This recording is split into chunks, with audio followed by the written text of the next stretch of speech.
Assalamualaikum warahmatullahi wabarakatuh. Alhamdulillah, wassalatu wassalamu ala rasulillah wa ala alihi wa sahbihi wa mawalah, amma ba'du. Bagi sebagian umat Islam, ketika menjalankan ibadah sholat subuh selalu memakai doa kunut di dalamnya. Dan ada sebagian pula yang tidak. Lantas yang benar yang mana ya? Apa yang pakai kunut, apa yang tidak? Jawabannya keduanya benar, dan boleh-boleh saja memakai kunut atau tidak. Yang salah itu ya yang tidak sholat, padahal dia seorang muslim.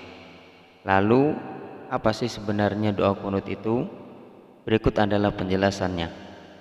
Tonton terus video ini.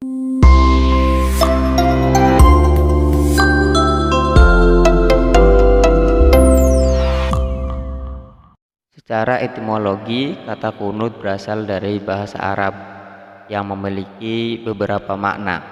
Di antaranya berdiri lama, diam, selalu taat, tunduk, doa, dan khusyuk.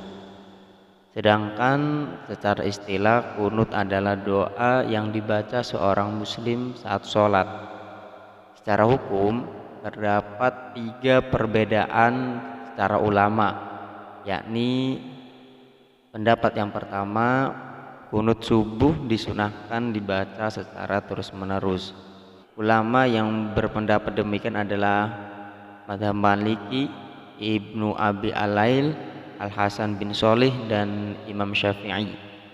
Pendapat yang kedua, kunut subuh tidak disyariatkan karena sudah mansukh atau terhapus hukumnya.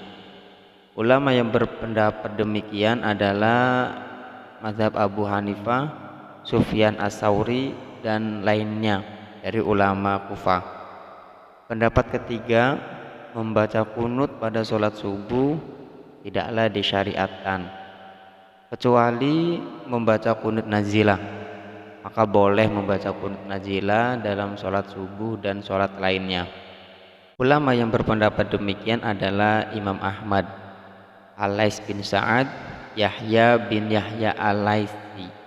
Sebenarnya terdapat 2 macam kunut yang ditinjau dari bacaannya, yaitu 1 kunut subuh, kunut yang dibaca dalam sholat subuh pada i'tidal rakaat akhir.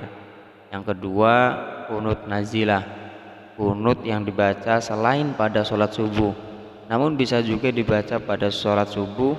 Maka dari doa kunut nazilah lebih kepada meminta perlindungan dari mara bahaya. Namun kali ini mari kita bahas tentang kunut subuh saja terlebih dahulu.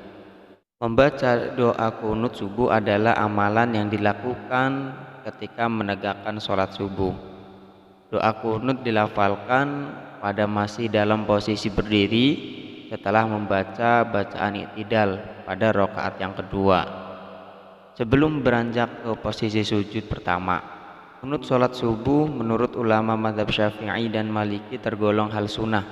Dasarnya adalah hadis riwayat Anas bin Malik yang berbunyi, Inna Rasulullah sallallahu alaihi wasallam lam yazal yaqnutu fi subhi hatta fariqad dunya. Bahwasanya Nabi Muhammad sesungguhnya senantiasa melakukan kunut pada sholat subuh sampai beliau meninggalkan dunia.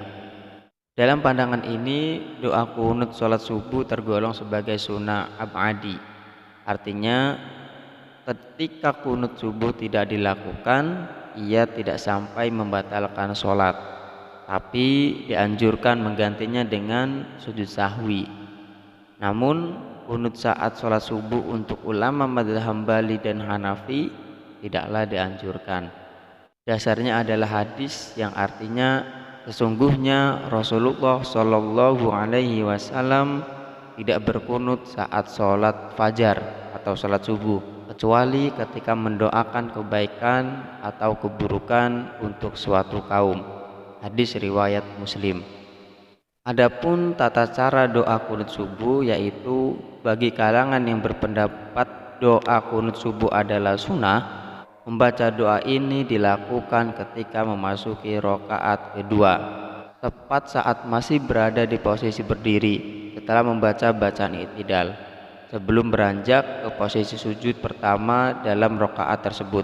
Jika dalam sholat berjamaah, imam dianjurkan untuk mengeraskan suara, sedangkan makmum mengamini doa yang dibaca imam. Imam dianjurkan untuk mengubah lafal ihdini ataupun artinya berilah aku petunjuk dalam doa kunut sholat subuh menjadi ihdina, artinya berilah kami petunjuk. Ini terjadi karena saat imam dalam posisi sedang memimpin sholat serta berdoa bukan untuk dirinya saja, melainkan bersama seluruh jamaah subuh yang diimaminya. Ketika doa yang dibacakan berisi permohonan ataupun harapan dan juga permintaan, maka dianjurkan posisi telapak tangan menghadap ke atas. Sebaliknya, jika sampai pada doa yang berisi menolak bala ataupun doa tolak bala, maka posisi punggung tangan yang menghadap ke atas membalikan telapak tangan seperti ini. Itulah penjelasan mengenai doa kunut subuh. Seperti yang sudah disampaikan tadi, bahwasannya doa kunut itu sifatnya sunnah, bukan termasuk ke dalam rukun sholat, sehingga boleh dilaksanakan dan boleh tidak. Yang penting sebagai seorang muslim kita wajib melaksanakan sholat 5 waktu. Salah satunya yaitu sholat subuh. Terima kasih, mudah-mudahan video ini bisa bermanfaat. Wallahu a'lamu bishawab. Wallahul muwaffiq ila aqwamit thoriq. Wassalamualaikum warahmatullahi wabarakatuh.